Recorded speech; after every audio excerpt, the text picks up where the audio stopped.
In 1946, America opened its doors to thousands of families searching for hope after years of war. New York was the gateway, a noisy, bustling city where people arrived with nothing but dreams and memories. Ships docked at the port, crowds moved through busy streets, and every language in the world seemed to echo on the sidewalks. Here, in a quiet corner, lived the Johnsons, Jack, Mary, their son Tom, and little Linda, with their loyal dog always running ahead. Jack had come home from the war, tired and changed, searching for work and meaning in ordinary days. Mary, patient and strong, tried to make their home feel safe again. Tom, on the brink of growing up, explored every alley and listened to the grown-up stories about how life used to be.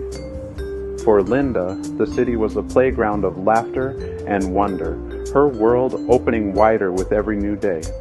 Life moved quickly.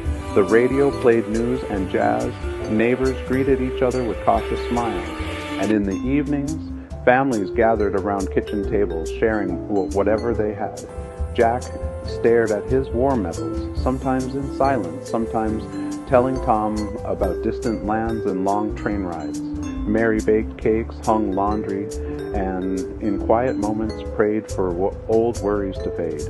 One morning, everything shifted. The apartment next door filled with the sound of Polish songs, the smells of sweet bread, and the laughter of new voices. The Kowalskis had arrived. Anita, her parents, and her grandmother. They brought with them suitcases full of keepsakes, a wooden horse, and recipes from a homeland across the sea. At first, their words were strange, their food unfamiliar. Mary watched Anita's mother knead dough for pierogi and wondered if she would ever make friends in this new world. Tom and Linda met Anita in the stairwell, exchanging candies in awkward silence, curious and a little shy. Grandma Kowalski offered homemade cake and whispered stories in a language that floated like a song. Each day, something new arrived, a wooden toy, a letter from Poland, a photograph faded by time. At school, Tom sat among children from everywhere, Italians, Irish, Jews, Japanese. Their teacher, Mrs. Greenberg, made each student say their name aloud, some names Tom could hardly repeat. By Friday, though, the names no longer mattered. They all laughed and played together, inventing games that traveled from classroom to playground and back. On holidays, the whole neighborhood became a celebration. The Kowalskis brought poppy seed cake. Mrs. Greenberg brought matzo. Mary baked her famous apple pie.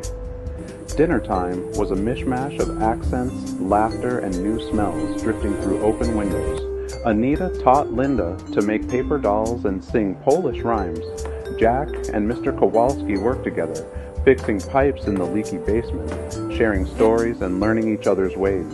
Sometimes Anita's mother cried, missing Poland, and Mary sat with her over coffee, baking bread, and building trust one story at a time. Spring brought change in every corner. A new bakery opened, its windows painted with Hebrew and Polish letters. Children played on stoops, yelling in a half-dozen languages. On benches, old men traded songs from different lands, and women swapped recipes and tales of their first days in America. The neighborhood grew, and so did its kindness. By Christmas, something was different. The Johnsons and the Kowalskis were no longer just neighbors, they were family. Tom didn't notice when the feeling shifted, but suddenly there was no more us and them. The city that once felt so big was now a tapestry of shared hopes and open doors.